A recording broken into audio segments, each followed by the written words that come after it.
तुम्ही कधी असा विचार केला आहे का की जगात सगळ्यात जास्त आक्रमणं, सगळ्यात जास्त लूटमार आणि सगळ्यात जास्त सांस्कृतिक विध्वंस कोणत्या भूमीवर झाला? इतिहास आपल्याला शिकवला गेला, पण पूर्ण सत्य कधीच सांगितलं गेलं नाही. काही गोष्टी जाणीवपूर्वक लपवल्या गेल्या, काही विसरल्या गेल्या आणि काहींचा उल्लेखही केला गेला नाही. एकाच भूमीवर हजारो वर्ष चाललेला संघर्ष, हजारो वेळा उभी राहणारी सभ्यता आणि तरीही जगाला शांतीचा, सहिष्णुतेचा आणि मानवतेचा संदेश देणारा एकच देश, भारत. आज आपण विश्वनाथ कराड यांच्या हिंदू, जगाच्या इतिहासातील महायुद्ध या पुस्तकातून त्या महान संघर्षाची, त्या आध्यात्मिक शक्तीची आणि त्या अमर विचारसरणीची कथा उलगडणार आहोत. टॉपिक 1. हिंदू सभ्यतेची मूलभूत तत्वे आणि तिचा रथभूत आत्मा. विश्वनाथ कराड पुस्तकाची सुरुवात एका अत्यंत महत्त्वाच्या सत्याने करतात. हिंदू सभ्यता ही जगातील सर्वात जुनी, सर्वात अस्थिर आणि सर्वात समन्वयशील सभ्यता आहे. ही फक्त धर्म नाही, ही एक जीवन पद्धती आहे. हिंदू संस्कृतीचे मूलभूत तत्व एकच सांगते: सर्वांना सुख मिळाले पाहिजे. ही विचारसरणी कोणावर वर्चस्व गाजवत नाही, कोणाला बदलायला भाग पाडत नाही आणि कोणावर आपली मतं लादत नाही. हजारो वर्ष चाललेल्या संघर्षानंतरही भारताची सभ्यता का टिकून राहिली? कारण तिच्या मुळात तलवारी नाहीत, तिच्या मुळात विचार आहेत. वेद, उपनिषद, गीता, योग, ध्यान, संस्कार, परंपरा हे सगळं काळाने कधीच नष्ट करू शकलं नाही. पुस्तक सांगतं की भारतावर कितीही आक्रमणं झाली, कितीही विध्वंस झाला, कितीही मंदिरं पाडली गेली किंवा विद्यापीठं जाळली गेली, तरीही सभ्यतेची तत्व मनातून काढता आली नाहीत.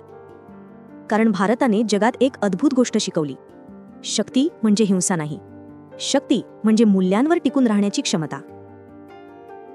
या विषयातून एक मोठी शिकवण मिळते: आयुष्यात कितीही संकट आली, कितीही परिस्थिती बदलली, जो मनाने मजबूत असतो, विचारांनी खोल असतो, त्याला कोणतंच वादळ मोडू शकत नाही. हिंदू सभ्यता हीच शिकवण देते. तोडफोड झाली तरी पुन्हा उभं राहता येतं, पण तत्व सोडली तर आत्माच हरतो. टॉपिक 2. इतिहासातील लपलेली सत्य आणि भारतावरील आक्रमणांचे वास्तव. पुस्तकातील सर्वात ठळक मुद्दा म्हणजे भारतावर झालेल्या आक्रमणांचा कठोर आणि कधीही न सांगितलेला इतिहास. अनेक वेळा आपल्याला इतिहासात फक्त युद्धांच्या तारखा सांगितल्या जातात, पण त्यामागच्या संस्कृतीवरचा अतिक्रमण, आध्यात्मिक आणि शैक्षणिक विध्वंस या गोष्टी लपवल्या जातात. भारतातील प्रत्येक आक्रमणाचं उद्दिष्ट फक्त सत्ता मिळवणं नव्हतं. उद्देश होता येथील सांस्कृतिक पायाभरणी मोडण्याचा. मंदिरं पाडली जात होती कारण ती केवळ पूजा करण्याची जागा नव्हती, ती होती कला, विज्ञान, अर्थव्यवस्था आणि शिक्षणाची केंद्रे. नालंदा, तक्षशिला, वल्लभी, विक्रमशिला ही विद्यापीठे जाळली गेली कारण त्या ठिकाणी हजारो विद्यार्थी जगभरातून येत होते. आक्रमकांना माहिती होतं की ज्ञान जाळलं की सभ्यता दुर्बळ होते. लेखक सांगतात की भारतावर 100हून अधिक मोठी आक्रमणांची चक्र फिरली. काही आक्रमक आले, लुटले, गेले. काही येथे स्थायिक झाले. काहींनी संस्कृती पुसून टाकण्याचा प्रयत्न केला. परंतु प्रश्न एकच: इतकं सगळं होऊनही भारताची मूळ संस्कृती कशी टिकली? उत्तर पुस्तक देतं. जनतेकडे शस्त्र नव्हतं, पण शास्त्र होतं. लोकांजवळ मोठी सैन्य नव्हती, पण मनोबळ होतं. लोक भीतीने नाही तर श्रद्धेने जगत होते. या विषयातून आपल्याला एक शिकवण मिळते: बाहेरचं नुकसान भरून निघतं, पण मन आणि संस्कार टिकले तर संपूर्ण संस्कृती पुन्हा उभी राहते. या पुस्तकाचा 3रा मुद्दा एक अत्यंत उंच विचार सांगतो: हिंदू विचारसरणीची देणगी संपूर्ण जगाला मिळाली आहे.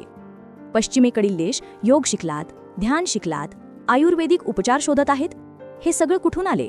भारताच्या मुळातून. लेखक सांगतात, हिंदू धर्म कधीच म्हणत नाही की माझा मार्गच श्रेष्ठ. तो म्हणतो प्रत्येकाचा मार्ग वेगळा असू शकतो, पण उद्दिष्ट एकच: आत्मज्ञान. ही विचारसरणी मानवाला बाहेरच्या वस्तूंनी नव्हे तर स्वतःच्या विचारांनी बदलते. ती शिकवते मन जिंकलं की जग जिंकता येतं. यामुळेच जगभरातील लोक भारताकडे आध्यात्मिक भूमी म्हणून पाहतात.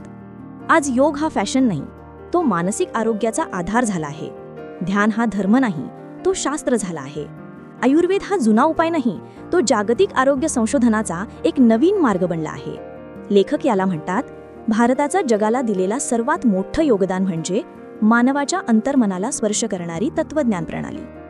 हा विषय आपल्याला एक महत्त्वाचा धडा शिकवतो: जीवन बदलायचं असेल तर बाहेर काही बदलण्याची गरज नाही. स्वतःला समजून घेणं, स्वतःच्या विचारांवर विजय मिळवणं, हेच खरं सामर्थ्य. लेखकाच्या मते हिंदू सभ्यतेचं सर्वात मोठं वैशिष्ट्य म्हणजे शस्त्र आणि शास्त्र यांचं संतुलन.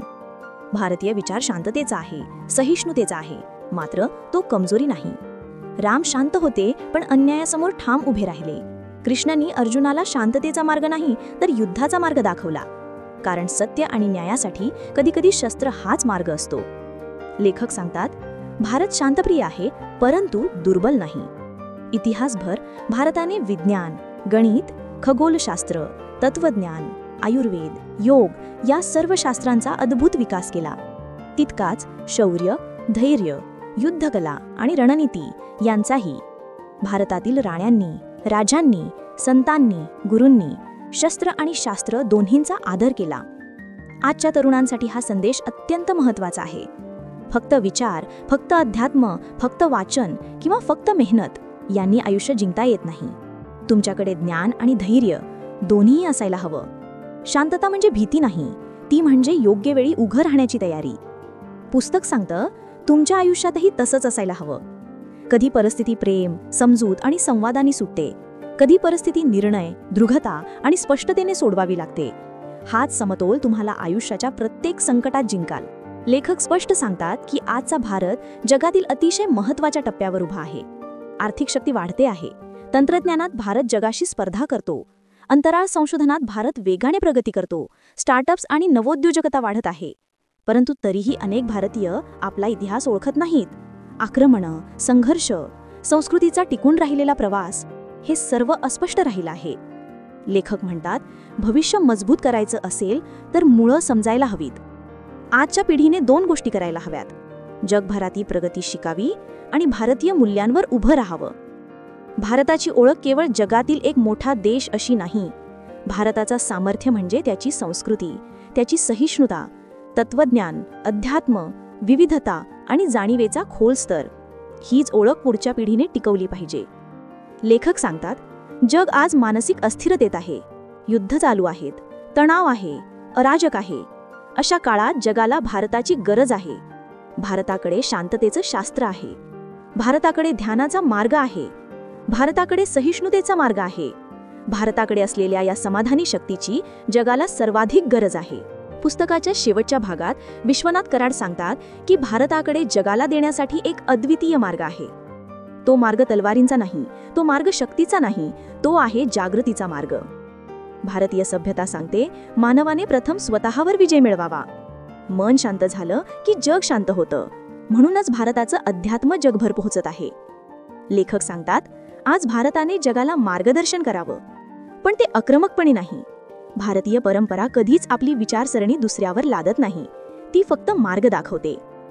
आजच्या युगात तंत्रज्ञान, विज्ञान, स्पर्धा, वेग या सर्वांमुळे मनावर प्रचंड ताण आहे. अशा परिस्थितीत भारताचं विचारतत्व जगाला संतुलित करते.